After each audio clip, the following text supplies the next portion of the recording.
welcome back to my Trying to Conceive vlog.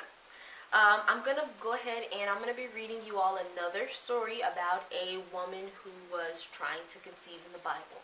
Today, we're actually going to be reading about Hannah. I'm fairly certain most of you have probably already heard this story, but this story is just amazing to me, and I love it, and I really think that anybody who's trying to conceive should definitely read this story. So I'm going to go ahead and I'm going to read it for you all.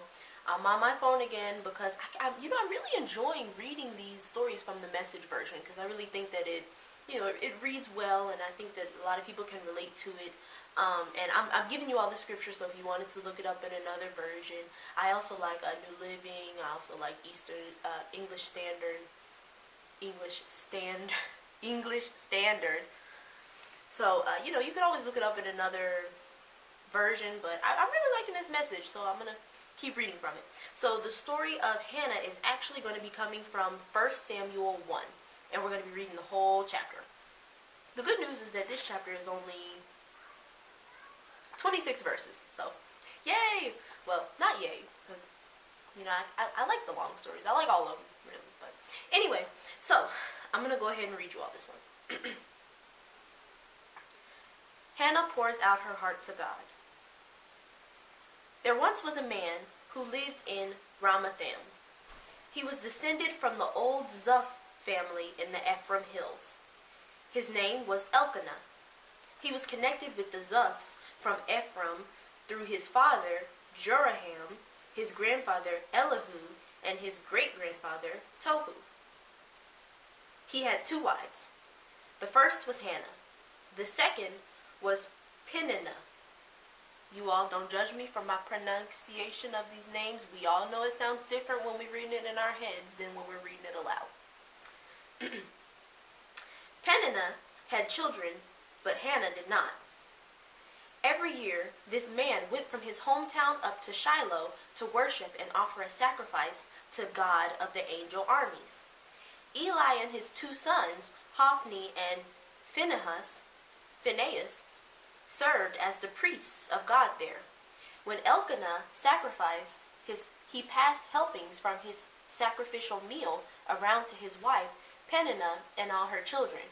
But he always gave an especially generous helping to Hannah, because he loved her so much, and because God had not given her children. But her rival wife taunted her cruelly, rubbing it in and never letting her forget that God had not given her children. This went on year after year. Every time she went to the sanctuary of God, she could expect to be taunted. Hannah was reduced to tears and had no appetite. Her husband, Elkanah, said, "Oh, Hannah, why are you crying? Why aren't you eating? And why are you so upset? Am I not of more worth to you than 10 sons?" So Hannah ate. Then she pulled herself together, slipped away quietly, and entered the sanctuary. The priest, Eli, was on duty at the entrance to God's temple in the customary seat. Crushed in soul, Hannah prayed to God and cried inconsolably. And then she made a vow. "Oh, God of the angel armies, if you'll take a good, hard look at my pain, if you'll quit neglecting me and go into action for me by giving me a son, I'll give him completely, unreservedly to you. I'll set him apart for a life of holy discipline." It so happened that as she continued in prayer before God, Eli was watching her closely. Hannah was praying in her heart silently. Her lips moved, but no sound was heard. Eli jumped to the conclusion that she was drunk. He approached her and said, "You're drunk. How long do you plan to keep this up? Sober up, woman." And I want to read that part for you all one more time in another version. Let's try NLT. Okay, I'm going to go ahead and start at verse 9. Once, after a sacrificial meal at Shiloh, Hannah got up and went to pray. Eli, the priest, was sitting at his customary place beside the entrance of the tabernacle. Hannah was in deep anguish, crying bitterly as she prayed to the Lord, and she made this vow. O Lord of heaven's armies, if you will look upon my sorrow and answer my prayer and give me a son, then I will give him back to you. He will be yours for his entire lifetime, and as a sign that he has been dedicated to the Lord, his hair will never be cut. And as she was praying to the Lord, Eli watched her. Seeing her lips moving but hearing no sound, he thought she had been drinking. "Must you come here drunk?" he demanded. "Throw away your wine." And so let's go back to message for the rest of the story. I just wanted to show you all that distinction because I really like how the NLT says that she was in deep anguish. I also like how it specified when she said that as a sign that he has been dedicated to the Lord, his hair will never be cut. So, let's go back to message. Hannah said, "Oh no, sir, please, I'm a woman hard used. I haven't been drinking, not a drop of wine or beer. The only thing I've been pouring out is my heart, pouring it out to God.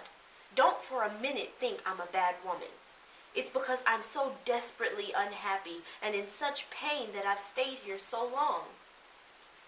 Eli answered her, "Go in peace, and may the God of Israel give you what you have asked of him." "Think well of me and pray for me," she said, and went her way. Then she ate heartily, her face radiant. Up before dawn, they worshipped God and returned home to Ramah. Elkanah slept with Hannah his wife, and God began making the necessary arrangements in response to what she had asked. Dedicating the child to God. Verse 20. Before the year was out, Hannah had conceived and given birth to a son. She named him Samuel, explaining, "I asked God for him." When Elkanah next took his family on their annual trip to Shiloh to worship God, offering sacrifices and keeping his vow, Hannah didn't go. She told her husband, "After the child is weaned, I'll bring him myself and present him before God, and that's where he'll stay for good."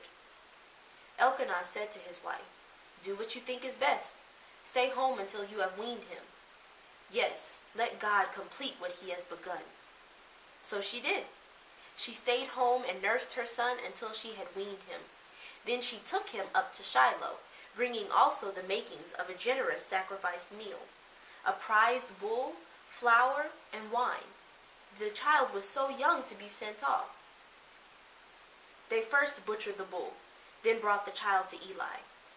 Hannah said, "Excuse me, sir, would you believe that I'm the very woman who was standing before you at this very spot praying to God? I prayed for this child, and God gave me what I asked for. And now I have dedicated him to God. He is dedicated to God for life." Then and there, they worshiped God. Amen. Isn't it amazing? Isn't the story of Hannah and her pain and her laboring and her trying and her waiting and her praying and her child?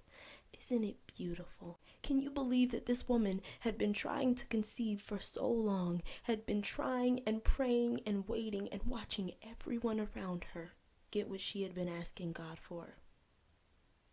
Just put yourself in her shoes for a moment. Hannah was the wife of a man who had another wife, and that wife had borne so many children, and all she did was mock Hannah for her infertility. And yet, when the other woman was mocking Hannah, Hannah responded gracefully. She didn't respond at all. She didn't get angry. She didn't lash out. She didn't blame her. She didn't get angry with her. She just didn't say anything. And she just waited. She waited for God to avenge her. She waited for God to hear her prayer. And finally, she got tired of waiting. She got tired of watching everybody around her get that blessing that she had been praying for. She got tired of listening to everyone mocking her, to listening to everybody telling her that she's infertile, that she's unable, that she's incapable. She got tired of trying to explain to people that her God is capable. Her God can do it. He just has not done it yet because it is not time. She got tired of people looking at her and saying, "Are you pregnant?" Or, "When are you going to start your family? When are you going to start having children? Do you not want children? Where's your God now?" She got tired. She got so tired of trying to conceive, so tired of waiting, so tired of feeling like while she was waiting, like God wasn't there with her, like he couldn't hear her, like he had forgotten about her. And sometimes, when you've been waiting for a long time, it is so easy to get into that negative headspace. To start wondering, can you even hear me, God? Are you even there? Is this even your will for me to do this? For me to become a mother? For me to have these children and raise these children? Is this even what you want from me? And if it is what you want from me, then why do I want it so bad?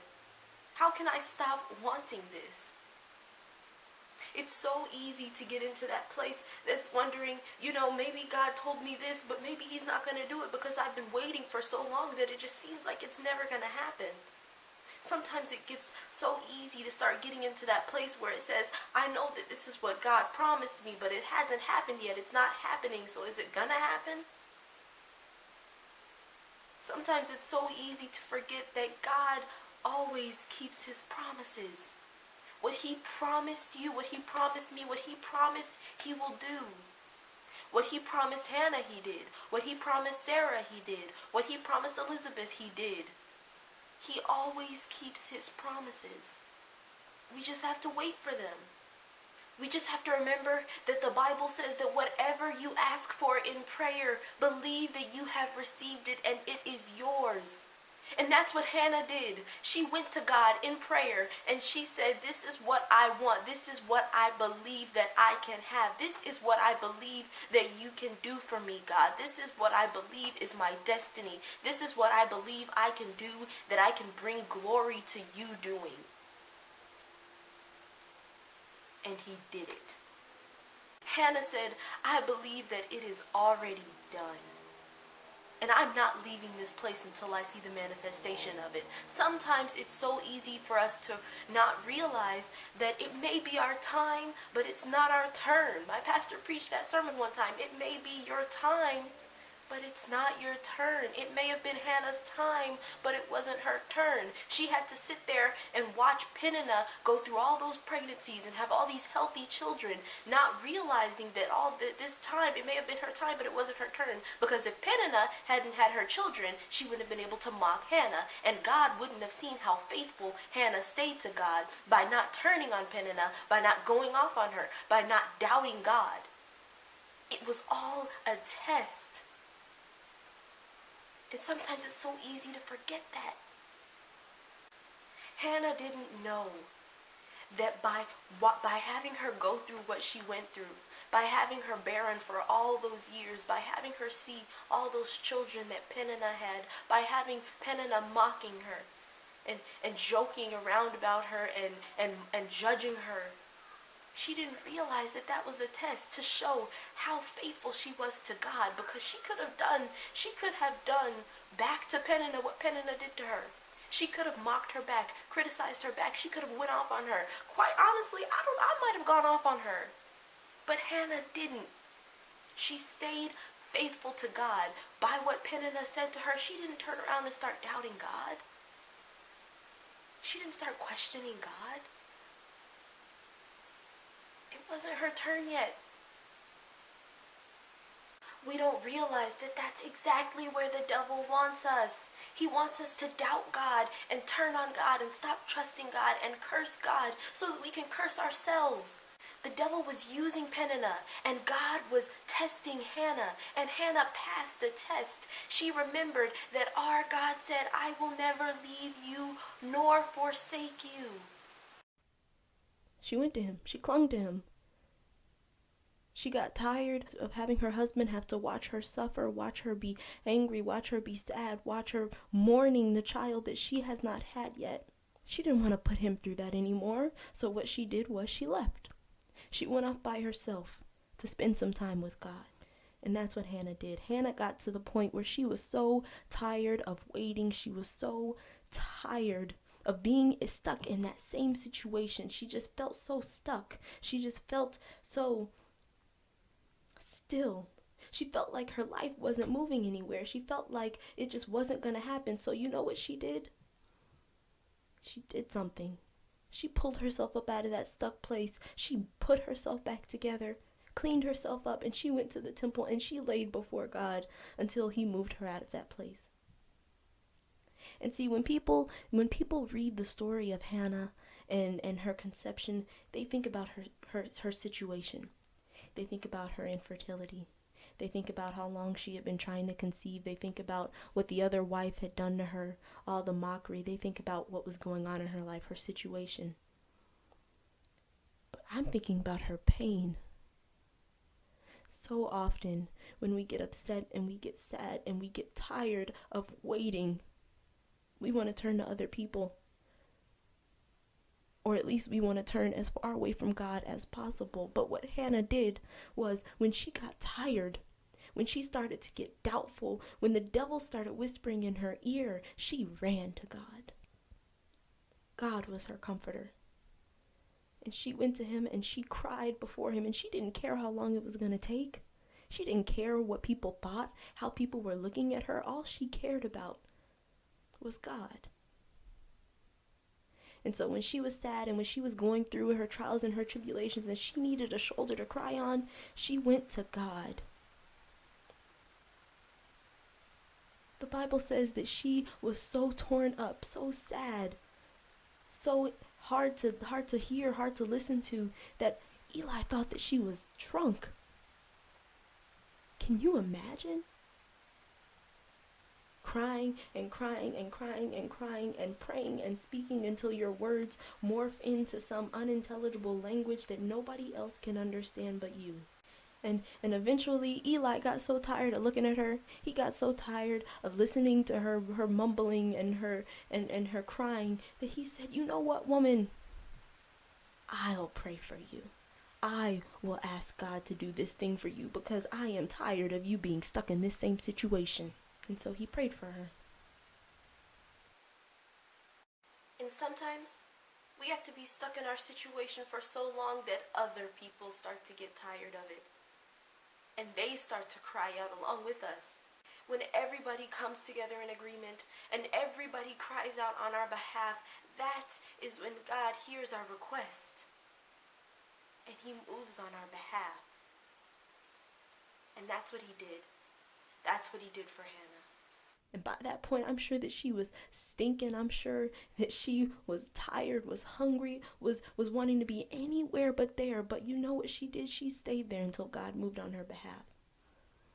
Because she said, "You know what, God, I will wait on you. But while I'm waiting on you, I'm going to be right here. I'm going to be right here under your arm. Every time you turn around, you're going to see me." The Bible says that within a year, she had conceived and given birth to a baby boy. Because she waited on God. And while she was waiting, she praised him and she worshiped him and she clung to him. And the amazing thing about Hannah's story is that she knew that she had to wait. And it wasn't about how long she was waiting or what she was waiting for. It was about how she was waiting. It was about what she did while she was waiting. And while she was waiting, she clung to God. She clung to God and she sat at that temple, pleading, begging until he did what she asked him to do. And she went home that day joyous, exuberant, glowing, smiling, happy, because she knew that God had heard her prayer and he had answered it. And we can learn from Hannah. We should learn from Hannah how to wait, how to be patient, how to trust God enough to know that he will do what he said that he will do. And all we need to do is So that's it. That's the story of Hannah. And I hope that you all learned as much from this story as I did. In fact, I hope that you all learned more. The revelation that we get just from reading these stories of these awesome women, these awesome mama bears of God, it is amazing. Thank you all so much for watching, and I truly hope that this story has blessed you as much as it has blessed me. You guys watch out for the next video, and if you haven't seen any of the ones before this, make sure that you watch it. And you can also see more, including lists and freebies and whatnot, on my blog, www.youngmisses.com. Thanks so much for watching, and y'all have a blessed day.